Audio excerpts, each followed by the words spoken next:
আমার নাম হচ্ছে লাবণী। আমার বয়স 20 বছর। 2024 সালে আমি সর্বপ্রথম প্রেগনেন্ট হয়। আমি ডক্টর শাহনাজের সাথে পরামর্শ করি। তো শুরু থেকেই 6 মাস পর্যন্ত আমি ওনার কাছে ট্রিটমেন্ট নিই।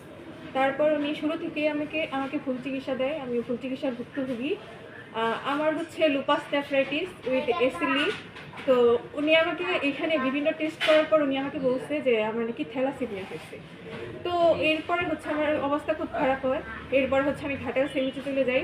তো এখান থেকে আমাকে সাথে সাথে ঢাকা রেফার করে দেওয়ার পর হচ্ছে ওইখানে আমি আমার বাচ্চাটা 6 মাসের বাচ্চাটা আমার ভুল চিকিৎসার জন্য মারা যায়। শাহনাজ ডাক্তার ওনার ভুল চিকিৎসার কারণে মারা যায়।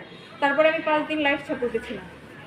তো এরপর দীর্ঘদিন আমি অসুস্থ থাকার পর আমি 1 মাস যাবৎ নিজের পায়ে দাঁড়াতে পারতেছি। তো এখন আবার তো এত কিছু হওয়ার পরেও আমি স্যাক্রিফাইস করছি।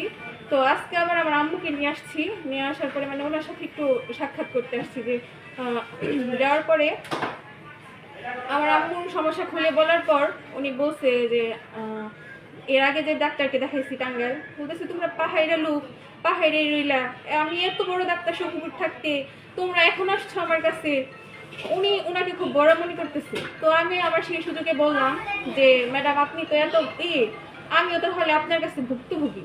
আমার 6 মাসের বাচ্চা আপনার কারণে মারা গেছে। এইটুকু বললাম মাত্রই উনি রেগে উঠছে। রেগে ওঠার পরে বলতেছে যে তুই আমার কাছে আসছিস কেন, তো আমি এখনই লাথি দিয়ে আমার চেম্বার থেকে বের করে দিব। সাথে আমার মা ছিল এবং আমার মাকে ওখানে স্টাফ এবং একজন নার্স এবং একটা শাহনাজ আমাদেরকে ধাক্কা দিয়ে বের করে দেওয়ার পর তারপরে ওইখানে যারা বাইরের যতগুলো রোগী ছিল সবাই আমাদেরকে সাপোর্ট করছে যে ওনার নামে প্রচুর অভিযোগ আছে, তোমার মতো প্রচুর মেয়ে ভুক্তভোগী, তুমি যথাযথ ব্যবস্থা নাও। পরে কি ব্যবস্থা নিতেছেন? হ্যাঁ, আপনারা থানায় আসছেন? থানায় ওসি সাহেব কি বলছেন? অভিযোগ লিখতে বলছে।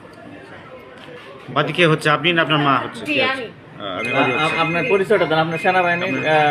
আমার হাজবেন্ড বাংলাদেশ সেনাবাহিনীতে আছে। হ্যাঁ, ঘাটের পোস্টিং। আচ্ছা আচ্ছা, ঠিক আছে।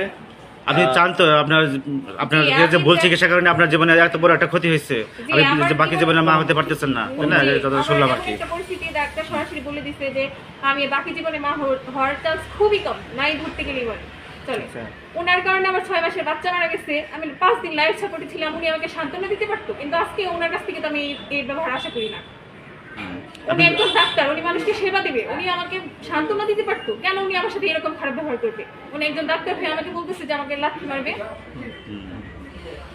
আমি চাই এর যথাযথ বিচার হোক এবং আমার মতো কোনো মেয়ে যেন এরকম শিকার না হয়, পরিস্থিতির শিকার না হয়।